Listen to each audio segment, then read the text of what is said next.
You know how to push his buttons, my mother whispered, while I sat on the bathroom floor at 14, pressing a cold washcloth to my ribs.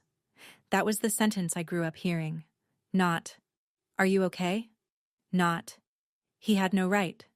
Just, "You know how to push his buttons." Like the bruises were a choice I made. For 18 years, every time my father hit me, my mother waited until he left the room and said some version of that line. And for 18 years, I believed her. I believed I was the problem. The day I moved out, she called and told me I was destroying the family. I said, "You watched him destroy me for 18 years and said nothing." She hung up. 6 months of silence. Then she called again, crying. And she said something I never expected to hear from her. It wasn't an apology, it was bigger than that. And it changed everything. Before I go on, if this story resonates with you, please take a moment to like and subscribe, but only if you genuinely connect with what I'm about to tell you. Drop a comment and let me know where you're watching from and what time it is where you are. My name is Megan. I'm 24. I'm a nurse at a small community hospital in Ohio. Now let me take you back to the summer I turned 14.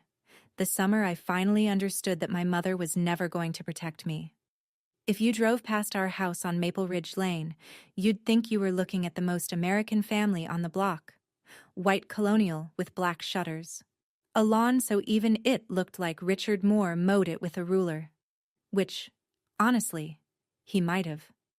There was always a flag on the porch, always a wreath on the door that matched the season, and always a Ford F-250 in the driveway, washed every Saturday morning before anyone else on the street was awake.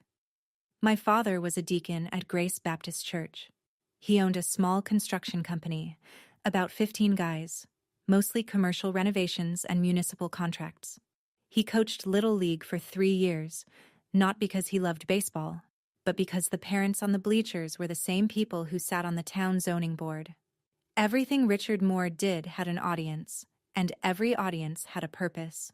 My mother, Linda, was the woman who always showed up to potluck with a warm casserole and a cardigan buttoned to the collar.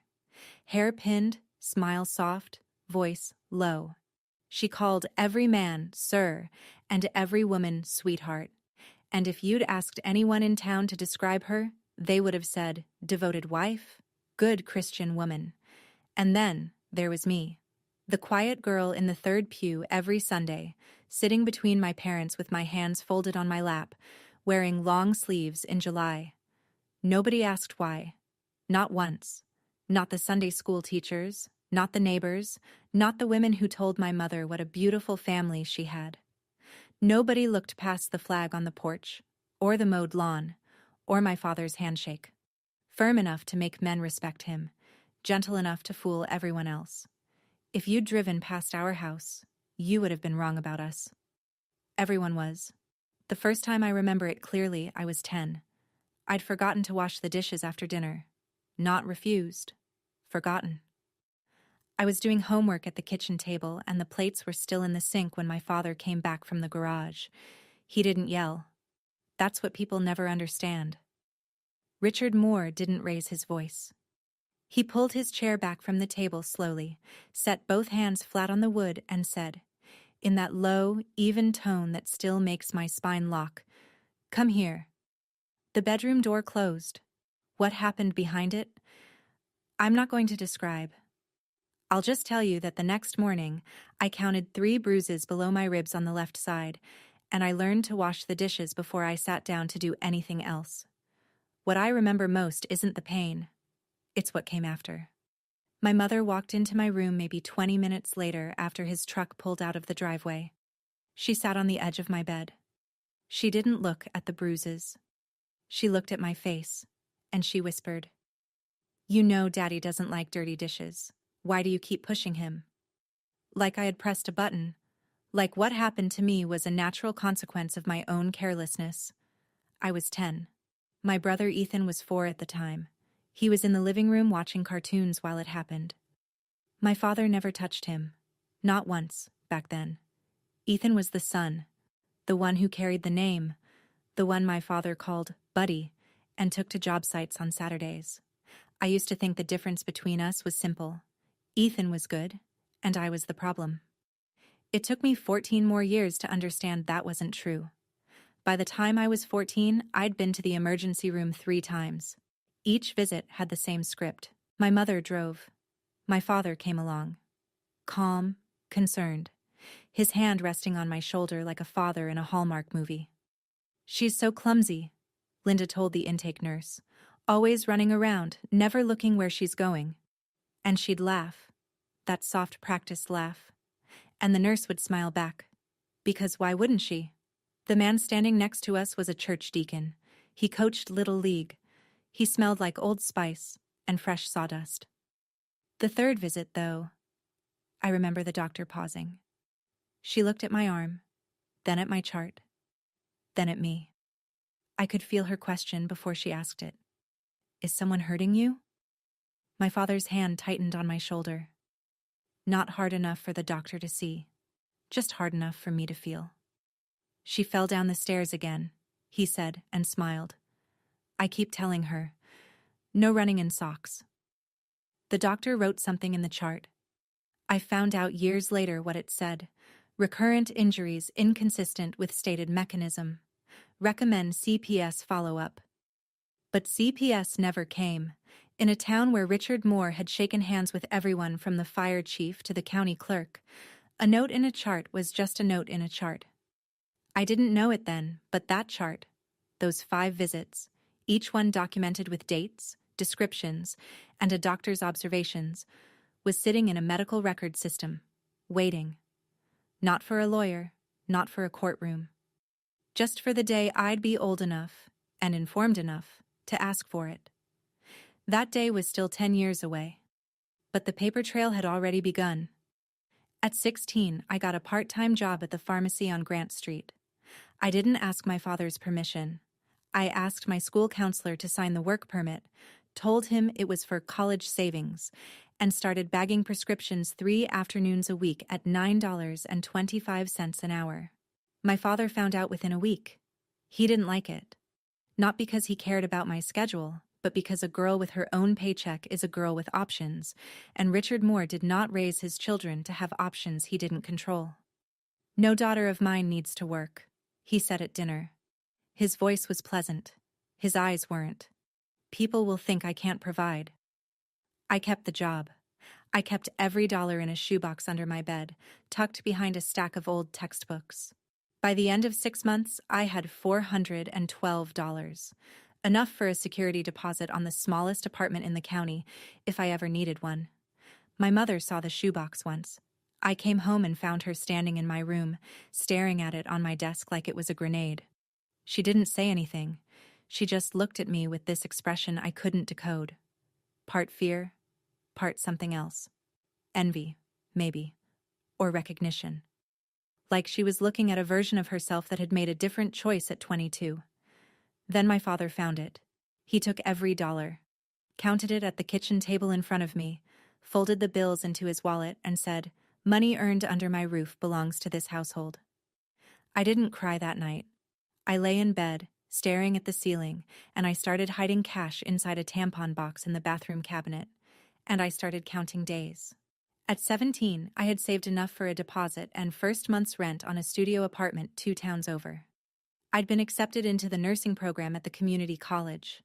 I applied without telling anyone, used the school library computer, and had the acceptance letter sent to a P.O. box I'd rented for $11 a month. But mail is a fragile thing in a house where one person controls everything. The day the second copy of my financial aid summary arrived, the one I'd accidentally had sent to the house, my father was the one who opened the mailbox. He brought the envelope to dinner, set it next to the salt shaker. Didn't mention it until we were all seated, forks in hand, steam rising from the mashed potatoes my mother had spent an hour making. "What's this?" he asked. His voice was conversational, almost curious. I looked at the envelope. My stomach dropped. "It's mine," I said. He opened it slowly, read it. Then he looked at me, not angry, not yet, and said, "You think you're leaving?" It wasn't a question. "Nobody in this family makes a decision without going through me," He tore the letter. Slowly. One clean rip down the middle, then another. 4 pieces, laid neatly beside his plate like a place setting. My mother cut her meat. Ethan, 11, small for his age, stared at his plate. Nobody spoke. After dinner, I went to my room and called the admissions office from under my blanket. "I need a replacement copy," I whispered. The original was damaged. The woman on the other end paused, then gently, "We'll send a new one to whatever address you'd like, sweetheart." I gave her the P.O. box number. I left on my 18th birthday. My father was at a job site. I'd checked his schedule the night before. A commercial renovation 40 minutes away. Wouldn't be back until 6. My mother was in the kitchen. I had 2 suitcases, a backpack, and my friend Rachel's Honda idling at the curb. I carried the first suitcase down the stairs, and my mother didn't turn around. She was standing at the counter, her back to me, washing a dish that was already clean. "If you leave," she said, "who's going to help me with dinner?" It wasn't really about dinner. I know that now. It was the only way Linda Moore knew how to say please don't go without admitting why she needed me to stay. If I was in the house, I was the lightning rod. If I left, the lightning would have to land somewhere else. I set the suitcase by the door and walked to Ethan's room. He was sitting on his bed, 12 years old, trying not to cry. I knelt in front of him and held both his hands.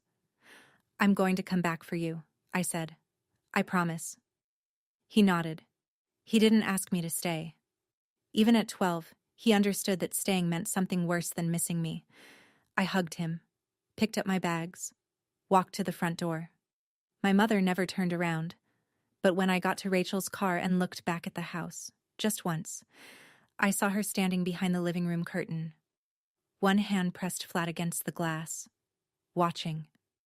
For 1 second, the curtain stayed open. Then it fell. That was the last time I saw my mother for 6 months. 3 weeks after I left, I was sitting on the floor of my studio apartment, mattress on the ground, 1 lamp from Goodwill, curtains I'd bought at the IKEA clearance rack for $7. And for the first time in my life, I noticed something. Silence. Not the kind of silence that comes before a door slams, the kind that just exists. Peaceful. Ordinary. Then my phone rang. My mother's name on the screen. I almost didn't answer. But some part of me, the part that had spent 18 years hoping she'd choose me, picked up. She didn't ask how I was.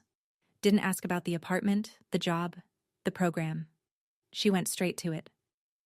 "Your father isn't eating. He's not sleeping. The house feels wrong without you." A pause. Then, "You're destroying this family, Megan. Do you know what people at church are saying?" I sat there, phone pressed to my ear, and I felt something shift. Not anger exactly. Something quieter.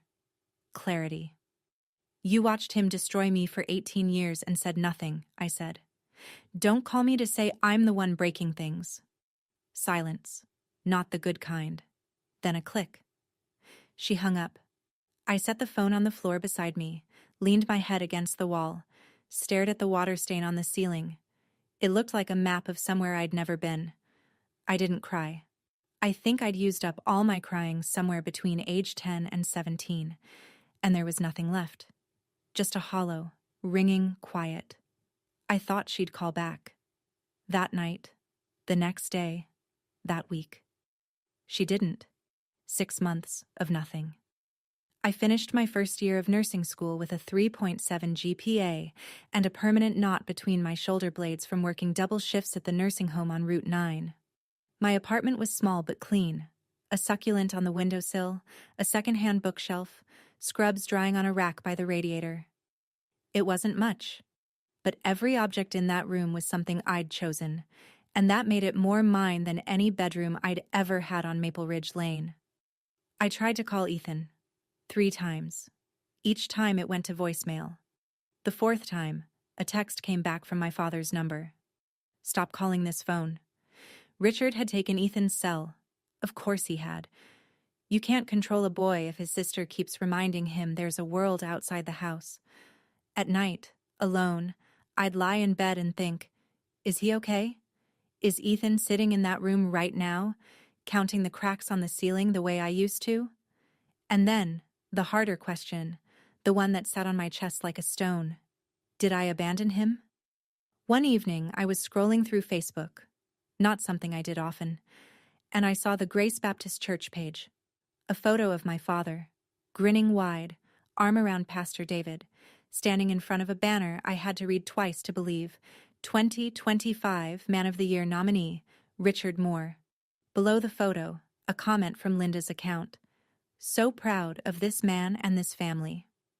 God is good. The family in that photo was 3 people. I'd been cropped out. I stared at the screen for a long time. Then I closed the app, turned off the light, and lay in the dark, listening to the silence that used to feel safe. That silence felt different now. And then, 11 at night, mid-October, my phone rang again. I almost didn't recognize her voice at first, not because it had changed, but because I'd never heard my mother cry. Not like this. Not raw, uncontrolled, the kind of sound that comes out when you've held something inside so long it breaks the container. Megan. Her voice cracked on the second syllable. Megan, please don't hang up. I didn't speak. I just held the phone. He started hitting Ethan. The room tilted. I pressed my hand flat against the mattress to steady myself, like the floor might actually move. When? I asked. After you left. Slowly at first, shoving, grabbing. Ethan talked back about going to prom with his friends. Your father... She couldn't finish the sentence. She tried again. He hit him, Megan. Hard. Like he used to hit me. She couldn't say it, but we both heard it. And then she said the thing. The sentence I had replayed 1,000 times since, the one I never in my life expected to hear from Linda Moore. I recorded it. On my old phone. I have the audio. His voice. What he said. All of it. Megan, I was wrong. About everything. About all of it. I'm so sorry. I sat on the edge of my mattress in the dark, and I felt something crack open inside me that I thought had healed shut years ago. Not forgiveness. I wasn't there yet. Not relief. Something more complicated. Like watching someone you'd given up on take one single step in the right direction and not knowing whether to feel hope or grief for the 18 years of steps that never came. Send me the file, I said, tonight, and don't delete it. She sent it at 11:47 p.m., 4 minutes and 22 seconds long. I moved fast. The next morning, I called a legal aid office 2 counties over, far enough that nobody would know the Moore name, and explained my situation. The attorney, a woman named Janet, listened without interrupting, then said, You have options. But your father has a head start on the narrative, and in small towns, narrative is everything. She was right, because while I was making phone calls and researching restraining orders, Richard was doing what Richard does best, managing the story. Within a week, the version of events circulating through Grace Baptist Church went like this. Megan Moore, troubled since adolescence, possibly using substances, mentally unstable, trying to tear apart a God-fearing family for reasons no one could quite explain. Richard had told Pastor David in private, voice heavy with fatherly concern, that he'd tried everything, that he prayed for me every night, that he feared I was going down a dangerous path. Pastor David called me to check in. His tone was careful, pastoral, but I could hear the shape of my father's words underneath his questions. Your father says you've been going through a hard time, Megan. Is there anything the church can do? It spread beyond the church. A co-worker at the hospital, a woman I barely knew, stopped me in the break room. Hey, I heard you're dealing with some family stuff. You okay? Someone mentioned... She trailed off, embarrassed. In a town of 14,000 people, reputation moves faster than truth. And my father had spent 3 decades building his, brick by careful brick. Who was going to believe a 24-year-old nurse over a deacon who'd poured the foundation for the church's new fellowship hall with his own crew? At cost? Nobody. Not yet. The thing about Richard Moore is that he doesn't just control people. He controls their exits. And Ethan's exit had a price tag, $38,000. That was the savings account my parents had built since Ethan was born. College fund, every birthday check from Grandma Dot, every tax refund bonus, all of it sitting in a savings account at First National, under Richard's name. Legally, that money was his to do whatever he wanted with, and he knew it. Ethan called me from a friend's phone one night, voice barely above a whisper. He'd been accepted into an engineering program. Good school, reasonable tuition, 2 hours from home, a real way out. He sat me down at the kitchen table. Ethan said. He didn't yell. He was calm. He said, "You want this money? You do what I say. No contact with your sister. You don't tell anyone what happens in this house. And you come to the Man of the Year ceremony. You wear the suit I bought you, and you smile." I closed my eyes. "Meg, I need that money. I can't afford it without it. I don't know what to do." There it was. The leash. The same one Richard had used on me, just with a bigger number attached. He wasn't a father saving for his son's future. He was a man who understood that the cheapest prison is the one you build out of someone else's hope. "Don't do anything yet," I told Ethan. "Don't agree. Don't refuse. Just wait." After I hung up, I sat at my kitchen table with a legal pad and wrote 3 things. 1. ER records, my right to request them. 2. Linda's audio recording, Ohio, one-party consent. 3. I needed a stage, and Richard had just built me one. 2 days later, my phone rang. Not my mother this time, my father. His voice was warm, relaxed, the voice he used at church barbecues and town council meetings, the one designed to make you forget he was capable of anything else. "Megan, sweetheart." He hadn't called me that in years. "I know we've had our differences, but I want to put that behind us. The church is doing a Man of the Year dinner next Saturday. The whole congregation's going to be there, 200 people, maybe more. I want our family up on that stage together. All 4 of us. Show everybody the Moores are solid." I held the phone and said nothing. "Pastor David thinks it'd be real meaningful," he continued. "The prodigal daughter comes home. People love that story." I understood exactly what this was. Not an olive branch, a stage direction. Richard needed the image of his family intact, his daughter, returned, smiling, standing beside him. Because the rumors he'd planted about me only worked if I stayed away. If I came back willingly, that proved it was all in my head. That proved he was the good father. Case closed. If I said no, he'd tell the whole town, "See? She's too far gone. Even her own father can't reach her." If I said yes, I'd walk back into his frame and disappear inside it. Either way, he won. Unless I came with a different script. "I'll be there, Dad," I said. He exhaled. Relieved. Victorious, even. "That's my girl." I hung up and stared at the wall. My hands weren't shaking. For the first time in my life, they weren't shaking before a conversation with my father. He'd invited me onto his stage. He didn't know I was bringing my own. The plan was simple, but it relied on people who'd spent their whole lives being anything but brave. I called my mother the next evening, told her what I was going to do. Bring the medical records, play the audio, and let the truth stand in front of the same 200 people my father had spent 30 years performing for. "I need you there," I said. "I'm not asking you to speak. I'm just asking you to stand." The silence on the other end lasted so long I checked to see if the call had dropped. "Megan, I can't." Her voice was small. The same voice she used at the dinner table when my father asked why the roast was dry, or the laundry wasn't folded, or the house wasn't quiet enough.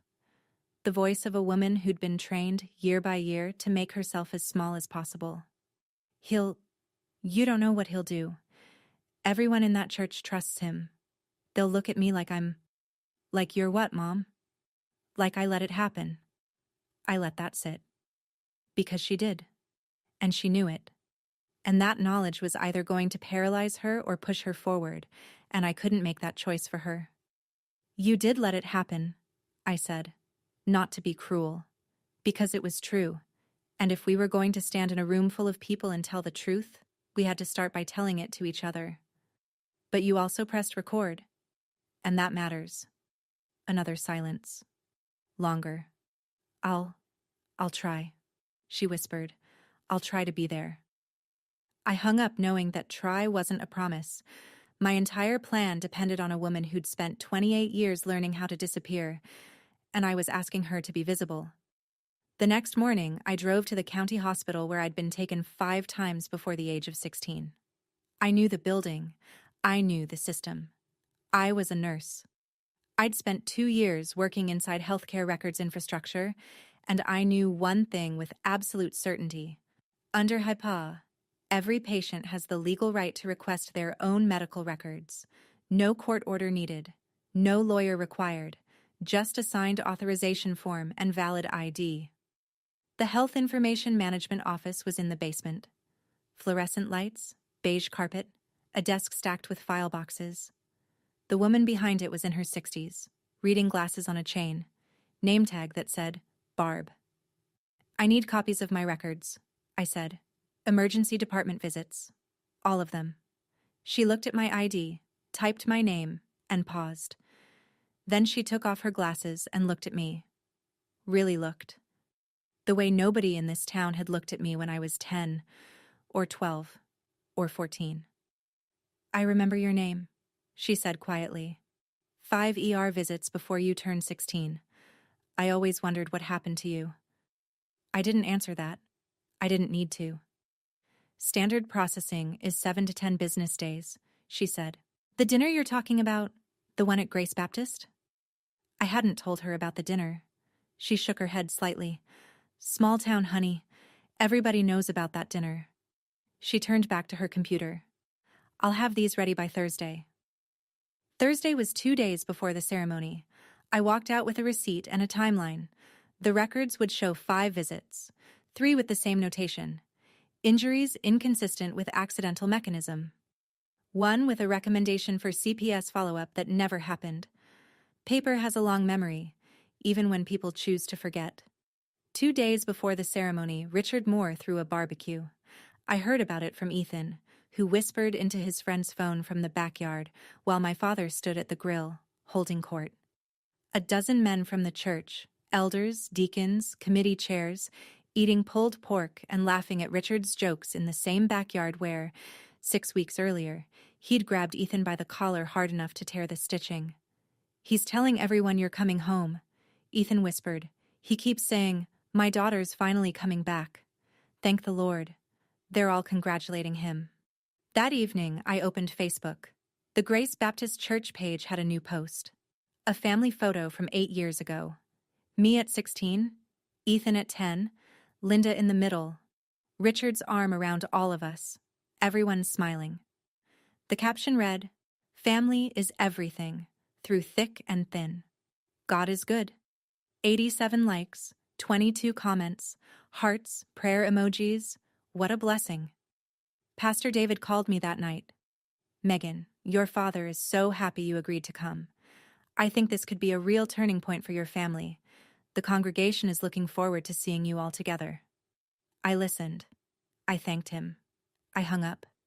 And I sat in my apartment, looking at the manila envelope on my kitchen table, the one Barb had expedited, and the phone beside it with a 4-minute and 22-second audio file, and I felt the weight of what I was about to do.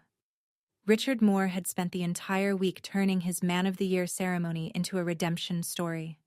The wayward daughter returns. The family heals. The patriarch's love conquers all. Everyone claps. He'd written the script, cast the roles, built the stage. He just forgot that I'd learned to read. The night before the ceremony, I almost didn't go through with it.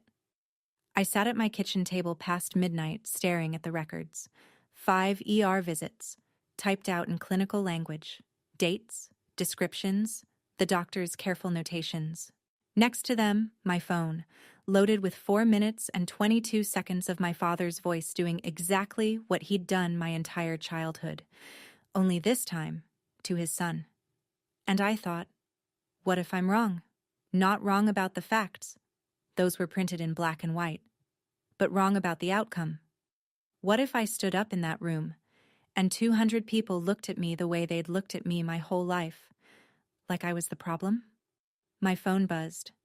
Ethan, calling from his friend's phone again. Meg. His voice was barely a whisper. Dad made me try on the suit tonight. He said if I say one wrong word tomorrow, he's pulling every dollar from the account. A pause. He measured my tie, Meg. He actually stood there and measured my tie with a ruler to make sure it was straight. I closed my eyes. I can't do this anymore, he said. I can't sit up there and smile. I can't pretend we're okay. Because we're not okay. We haven't been okay my whole life. And in his voice, I heard myself. 14, sitting on a bathroom floor. 16, hiding cash in a tampon box.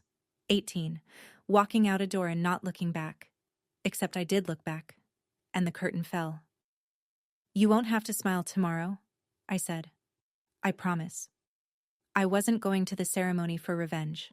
I was going because I'd made a promise to a 12-year-old boy 6 years ago, and I was not going to break it. Saturday morning. I laid everything out on the kitchen table. The manila envelope. 5 pages of medical records. Each one stamped with the hospital's seal. Dates ranging from age 9 to 15. Clinical language that said what no one in my family ever would. My phone, fully charged. Linda's audio file synced and tested. A small Bluetooth speaker, the portable kind, the size of a coffee cup, tucked into my bag. I called Janet at Legal Aid one last time. If I play a recording that my mother made in her own home, in front of a public gathering, am I breaking any laws? Ohio is a one-party consent state, she said. Your mother made the recording. She consented. It's legal. And if I share my own medical records publicly? They're your records, Megan. You can do whatever you want with them. I exhaled. I chose my clothes carefully. A plain white button-up shirt, black slacks, flat shoes. No jewelry, no makeup beyond what I'd wear to a shift at the hospital. I wanted to look exactly like what I was. A 24-year-old nurse who works 60 hours a week and pays her own rent. Not the troubled daughter my father had described.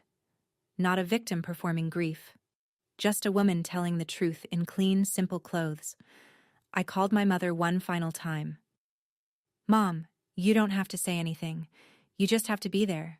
But if you want to speak, you speak. Her breathing was uneven. Okay.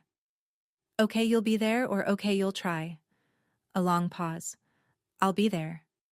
I slid the envelope into my bag, zipped it shut, picked up my keys. The ceremony started at 6. It was noon. 6 more hours of silence. And then, for the first time, I was going to break it. At 2 in the afternoon, my phone rang. Grandma Dot calling from the road. I'm an hour out, she said. Her voice had that steel and gravel quality it always had. 72 years old, widowed, lived alone in a 2-bedroom house outside Columbus, and still the only person in my family who'd ever called things by their real names. Dorothy Jennings had tried to save us once before. When I was 8, she'd come for a weekend visit. I was wearing a t-shirt, rare for me, even then, and when I reached up to grab a glass from the cabinet, the sleeve pulled back, and she saw the bruises. She didn't say anything to me. She went straight to my mother. I was in the next room. I heard everything. Linda, what happened to that child's arm? She fell, Mom. She's clumsy. Linda, I gave birth to you. Don't lie to me. My mother cried. But she didn't leave. Dot called CPS herself. A caseworker came, asked some questions, and left. My father handled it. The same way he handled the ER reports. The same way he handled everything. With handshakes, with charm, with the quiet machinery of a man who knows everyone in a small town. After that, Dot was no longer welcome at the house on Maple Ridge. 16 years later, she was driving 2 hours on a Saturday afternoon to sit in a folding chair at the back of a church fellowship hall and watch her granddaughter do what she couldn't. I've waited 16 years for someone to do what I didn't have the power to do, she said over the phone, her voice steady. I will be in that room, Megan. Whatever happens, I will be there. I told her I loved her. She told me to drive safe. That was enough. The fellowship hall at Grace Baptist Church smelled like carnations and lemon polish. Round tables draped in white linen. Paper programs at each seat. Gold lettering, a cross at the top, and in the center, Man of the Year Award, honoring Richard Moore. A podium at the front with a microphone, flanked by 2 flower arrangements and a banner that must have cost $300. The banner read, Faith, Family, Service. I almost laughed. 200 people filled the room. Church elders, their wives, families from the congregation, business associates, a few local officials. The kind of crowd that runs a small town, not by law, but by handshake. My father knew every person in that room. He'd built a deck for one, donated materials for another's garage, sponsored a third's daughter on a mission trip. Every favor was an investment, and tonight was his dividend. Richard stood near the front table in a navy suit, red tie, gold cufflinks that caught the light when he gestured, which he did often, because Richard Moore speaks with his whole body when there's an audience. Linda stood beside him in a pale floral dress, hands clasped in front of her, eyes lowered. Ethan sat stiffly in a chair that looked like it might swallow him, wearing a suit he clearly hadn't picked out, his tie measured to military precision. I walked in at 6:15, alone. Richard saw me from across the room. His face lit up, for the audience's benefit, and he crossed the hall with his arms open. There she is. Everyone, my daughter's here. He hugged me. 200 people watched. A few clapped. I didn't return the hug. I didn't pull away either. I just stood still, arms at my sides, feeling his hands on my back. In my bag, the manila envelope pressed against my hip. Dot sat at a table in the back, watching. At 7 o'clock, Pastor David stepped to the podium. Tonight we honor a man who has served this church and this community with unwavering dedication. A man of faith, a man of family, a man whose hands have literally built the walls around us. Laughter, applause. Please welcome our Man of the Year, Richard Moore. Standing ovation. 200 people on their feet. My father walked to the podium the way he walked into every room, shoulders square, chin up, eyes sweeping the crowd like a man surveying land he owned. He gripped the podium and smiled. Thank you, Pastor David. Thank you, Grace Baptist. He paused, measured, the way he always paused, not because he needed to collect his thoughts, but because he understood that silence creates anticipation. This past year has tested my family. Some of you know, my daughter and I had a rough patch. A sympathetic murmur from the crowd. But she's here tonight. He looked at me. Because that's what family does. We come home. More applause. A woman at the table next to mine whispered, "Bless his heart." Then he said it. "Megan, come on up here, sweetheart. Stand with your old man." 200 faces turned to me. The weight of expectation, social, communal, religious, pressed in from every direction. If I stayed seated, I was the ungrateful daughter. If I went up and played along, I was his prop. I stood, picked up my bag, walked to the stage. Richard beamed. He put his arm around my shoulder, the same shoulder he'd gripped in the ER a decade ago, and squeezed. I looked at his hand, then I reached up and gently moved it off. Not violently, not dramatically. I just took his hand and placed it back at his side. The room went quiet, and I saw it in his eyes, for the first time in my life. Fear. I stepped to the microphone. Thank you, Pastor David, for letting me stand here tonight. My voice was steady. I'd practiced this in my apartment 3 times. Not the words, just the steadiness. My father said I've been going through a hard time. He's right. I have, but not for the reasons he told you. Richard moved toward the microphone. Megan, that's enough. I stepped to the side out of his reach and kept going. I was admitted to the county emergency room 5 times before I turned 16. Every time, my parents told the doctors I'd fallen. Every time, the medical staff documented something different. I unzipped my bag and pulled out the manila envelope, Set it on the podium, open, the hospital stamp visible. These are my medical records, my own records, which I have every legal right to share. They describe, and I'm quoting, recurrent injuries inconsistent with stated mechanism. On one visit, the attending physician recommended a Child Protective Services follow-up. It never happened. Silence. Not the comfortable kind, the kind where 200 people realize they're holding their breath. Richard's face had gone white. His mouth opened, but nothing came out. For a man who'd built his entire life around controlling the room had just slipped out from under him. These records are right here, I said, on this podium. I'm not asking anyone to take my word for it. I'm asking you to read. A woman in the second row pressed her hand to her mouth. An older man I recognized from the deacon board leaned forward in his chair, staring at the podium like he was seeing it for the first time. Richard found his voice. She's lying.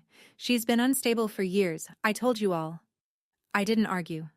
I just opened the envelope and fanned the pages across the podium. Read, I said. Richard pivoted to Pastor David, who was standing at the side of the stage with his hands frozen at his waist. David, this is a family matter. We don't need to. There's one more thing, I said. I took my phone from my bag and set the Bluetooth speaker on the podium. My hands were calm. I'd checked the volume twice in the parking lot. I pressed play. The sound that filled the fellowship hall was unmistakable. My father's voice, not the warm, measured baritone that charmed 200 church members, but the real one, the one that lived behind closed doors.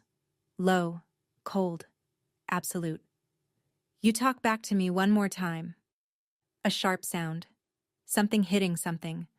Then Ethan, my brother, 18 years old, crying out, "Sit down, shut up. In this house, what I say goes." 4 minutes and 22 seconds. The speaker wasn't loud, but in a room that quiet, it didn't need to be. Every word reached every table. Every gasp was audible. A mother near the back pulled her young son closer. One of the deacons, a man who'd been at the barbecue 2 days earlier laughing at Richard's jokes, stood up and walked out without a word. I stopped the recording. This was recorded by my mother, Linda Moore, in our family home. Last month. Under Ohio law, she had every right to record it. She was present. She consented. I looked at the room. Some faces were stunned. Some were crying. A few looked angry. At me, maybe, or at themselves for not seeing it. One woman near the front was shaking her head slowly, over and over, like she was trying to unsee something. Richard gripped the edge of the podium. You can't, that's private. That's my family. It stopped being private, I said, when it left bruises. A chair scraped at the back of the room. My grandmother stood up. 72 years old, gray cardigan, no-nonsense flats, the kind of woman who irons her napkins and doesn't suffer fools. She didn't walk to the stage. She didn't need to. Her voice carried. My name is Dorothy Jennings. I'm Linda's mother. 16 years ago, I saw bruises on my granddaughter's arms and I called Child Protective Services. Nobody followed up. Because Richard Moore knows everybody in this town, and everybody in this town wanted to believe the lawn was as perfect as it looked. She paused, looked around the room, slowly, deliberately, making eye contact with people she'd known for decades. You all shook his hand every Sunday. I don't blame you. But now you know. She sat down. And then Ethan stood. My brother, 18, thin, still wearing the suit Richard had picked out, and the tie Richard had measured, rose from his chair with his hands trembling at his sides. The room turned to him. I'm Ethan, he said. His voice shook, but he didn't stop. I'm 18, and my dad hits me. My sister is telling the truth. He didn't elaborate. He didn't need to. He sat back down, and I saw his hands gripping his knees under the table, white-knuckled, holding himself together. Then Linda stood. My mother, who had spent 28 years sitting, standing, walking, breathing within the perimeter of what Richard Moore allowed, stood up in the third row of a church fellowship hall in front of 200 people and said 6 words. I was silent too long. She's right. Then she pressed her hands to her face and cried, 3 people, 3 generations, and a room full of witnesses who could never unhear what they'd just heard. Pastor David stepped forward. He stood at the side of the stage for a long moment, his hand on the back of a chair, looking at the floor. When he looked up, his face carried something I hadn't expected. Not shock, but shame. The quiet, specific shame of a man realizing he'd been standing 3 feet from the truth and looking the other way. Richard, he said. His voice was level, but the warmth was gone. I need to speak with the deacon board. Right now. Richard tried once more. He reached for David's arm, dropped his voice to that intimate, reasonable murmur he'd perfected, the one that had diffused every inconvenient question for 30 years. David, listen to me. This is a misunderstanding. My family's going through a rough... Richard, Pastor David pulled his arm back. Not right now. The room shifted. Not all at once. Not a movie-style moment where everyone stands and claps. It was slower than that, and messier. Some people stared at their plates. Some whispered to each other. A woman I didn't know, mid-50s, glasses, the kind of face you'd see behind a library counter, walked over to me, touched my arm, and said, I'm sorry, sweetheart, I didn't know. Now you do, I said. A few of Richard's closest friends, the barbecue men, the ones who'd heard his version of events for years, sat frozen. One of them got up and left without speaking to anyone. Another stared at Richard with an expression I recognized, the look of a man rearranging everything he thought he knew. Not everyone believed me that night. Some never would. But enough did. I stepped off the stage, walked to Ethan, took his hand. Linda followed. We left through the side door, and I didn't look back. 72 hours. That's how long it took for the life my father had built to come apart. 24 hours after the ceremony, the deacon board met. I wasn't in the room, but Ethan heard from a friend whose father was on the board. The vote to remove Richard from his position was unanimous. Not a single voice in his defense. The same men who'd eaten his pulled pork and laughed at his jokes sat in a circle and voted him out without debate. 48 hours. The 2 largest contracts Richard's company depended on, both sourced through church connections, were canceled. The first was a $180,000 renovation of the church's east wing. The second was a $95,000 community center project for the county, referred by a deacon's brother-in-law. Both pulled out with the same polite, devastating language. We feel it's best to go in a different direction at this time. 72 hours. I drove Linda and Ethan to the county courthouse. We filed for a temporary restraining order. The petition included my medical records, the audio recording, and a sworn statement from Ethan. The judge reviewed it in chambers. Not a dramatic courtroom scene, just a tired woman in a small office reading through pages and listening to 4 minutes of audio on her laptop speakers. She granted the order before lunch. Richard Moore was barred from coming within 100 yards of his wife, his daughter, and his son. He was ordered to vacate the house on Maple Ridge Lane. The house, it turned out, had both their names on the deed. Linda had been on the title since they purchased it in 1998. Richard had acted like he owned it alone for 26 years. He didn't. He packed 2 bags and moved into a rental on the other side of town. The lawn on Maple Ridge was already getting long. The day after the restraining order was granted, Richard walked into First National Bank and withdrew every dollar from Ethan's savings account. $38,000. Gone before the teller finished counting. He thought it was a punishment. One final act of control. If he couldn't own his family, he'd make sure his son paid for leaving. But Grandma Dot had planned for that. Your grandfather always said, "Never let a bully hold the checkbook," she told me over the phone, her voice matter-of-fact, like she was reading a grocery list. I listened. 5 years earlier, quietly, without telling anyone, Dot had opened a 529 education savings account in Ethan's name. $200 a month, pulled from her late husband's pension. $12,000. Not a fortune, but enough to keep the door open. And then the church did something I didn't expect. Within a week of the ceremony, a group of women from Grace Baptist, the same women who'd brought casseroles to our house, who'd told my mother what a beautiful family she had, organized a scholarship collection for Ethan. They passed an envelope at the Sunday service. They posted about it on the church Facebook page. They sent checks in the mail.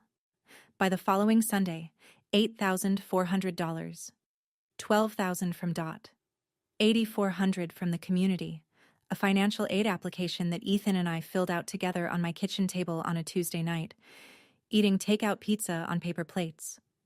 It wasn't $38,000. It wasn't the golden path Richard had dangled and yanked away, but it was enough. And the best part? Richard's decision to drain the account became the final proof of who he was. The man who stole his own son's college fund out of spite. Even the people who'd been on the fence stopped defending him after that. The leash was cut. 2 weeks after the ceremony, I drove to the house on Maple Ridge. It was strange, pulling into that driveway without the Ford F-250 taking up the whole width of it. The flag was still on the porch. The lawn was uneven. The wreath was last season's. Linda was in the kitchen. Not cooking. Just sitting at the table, looking out the window at the backyard where the barbecue grill still sat, uncovered, rusting at the legs. The house was quieter than I'd ever heard it, and for the first time, the quiet wasn't a warning sign. She didn't look up when I came in, but she spoke. "Do you forgive me?" I pulled out the chair across from her, sat down, looked at my mother, really looked at her, and saw a woman I was still learning how to see. Not the villain, not the hero. Just a person who had been afraid for so long that fear became her personality, and silence became her language, and by the time she found her voice, her daughter had already grown up without one. "I don't know," I said, "and I don't need to know right now." Her face crumbled. "But you stood up," I said. "In that room, in front of everyone, you stood up, and that's the first step." I didn't hug her. I wanted to. Some part of me, the 10-year-old part, the part that had waited in a dark bedroom for her to come back and say it wasn't your fault, wanted to. But I wasn't that girl anymore, and pretending I was would have been a different kind of lie. So I just sat there, beside her, in the kitchen that used to feel like a trap, and now just felt like a kitchen. We didn't say much. That was enough. A year later, the house on Maple Ridge Lane looked different. Not renovated. Linda didn't have the money for that. But the wreath was new. The lawn was mowed, a little unevenly, by Ethan when he was home on weekends. And the refrigerator, the same white Kenmore that had held my father's beer and my mother's leftovers for 20 years, now had a photo of Ethan on it, grinning in a college sweatshirt standing next to a girl I hadn't met yet. My photo was up there, too. A selfie I'd sent Linda, me in my scrubs after a 12-hour shift, tired but smiling.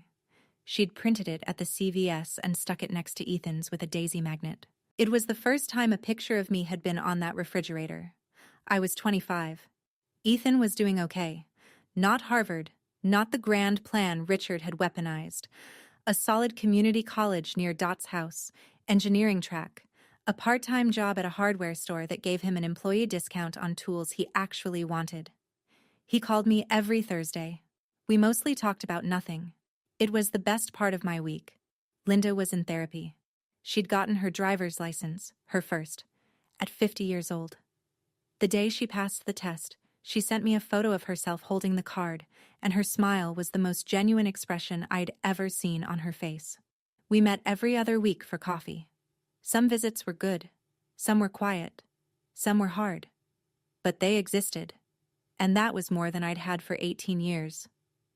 Richard lived alone in a one-bedroom rental across town.